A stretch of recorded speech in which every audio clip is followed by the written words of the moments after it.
Shalom.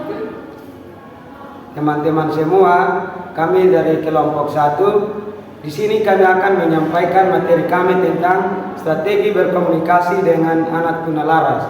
Oleh karena itu, simak video berikut ini.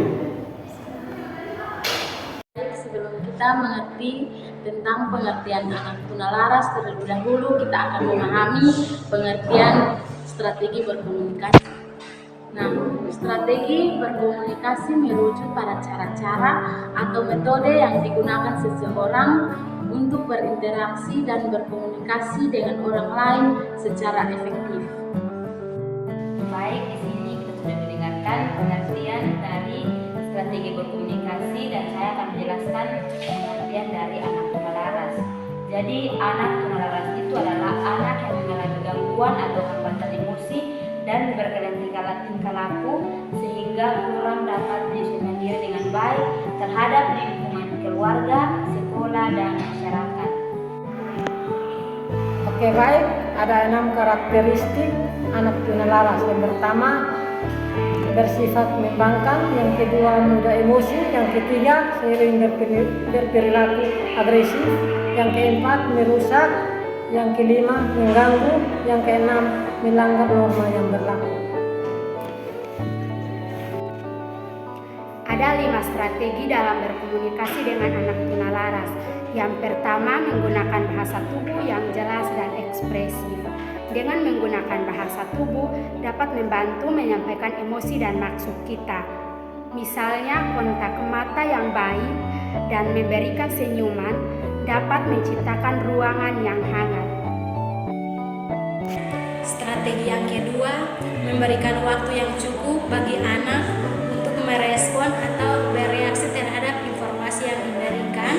Sangat penting bagi mereka untuk memproses informasi dengan baik dan memberikan tanggapan yang sesuai sehingga memperkuat keterlibatan mereka dalam proses pembelajaran dan membantu mereka mengembangkan keterampilan berpikir kritis serta ekspresi diri yang lebih baik.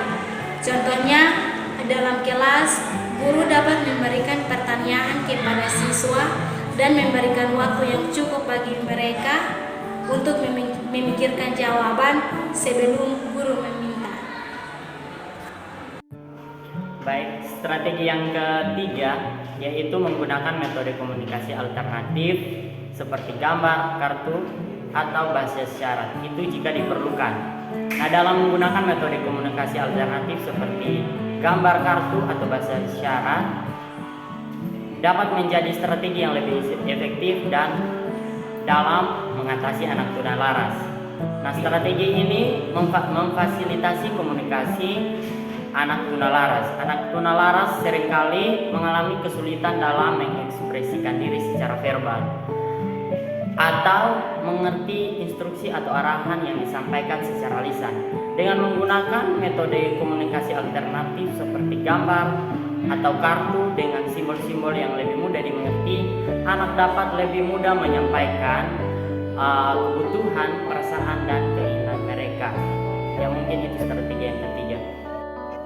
Yang keempat adalah berikan dukungan yang positif saat anak mencoba berkomunikasi. Dengan memberikan dukungan dan pujian berarti kita memberikan pesan yang kuat bahwa upaya mereka dihargai dan didukung, bahwa komunikasi adalah proses yang bisa dipelajari dan ditingkatkan seiring waktu.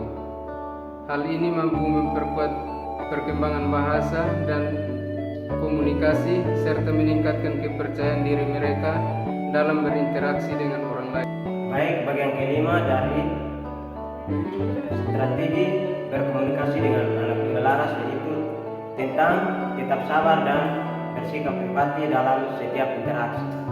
Dalam berinteraksi dengan anak tunalaras, kita harus memiliki sikap sabar yang memungkinkan kita untuk menangani situasi dengan tenang.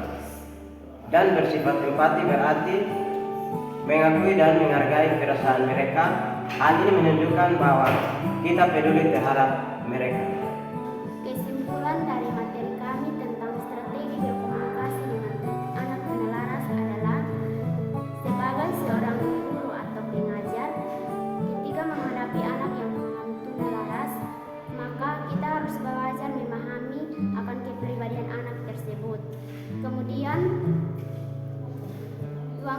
waktu untuk berkomunikasi dengan anak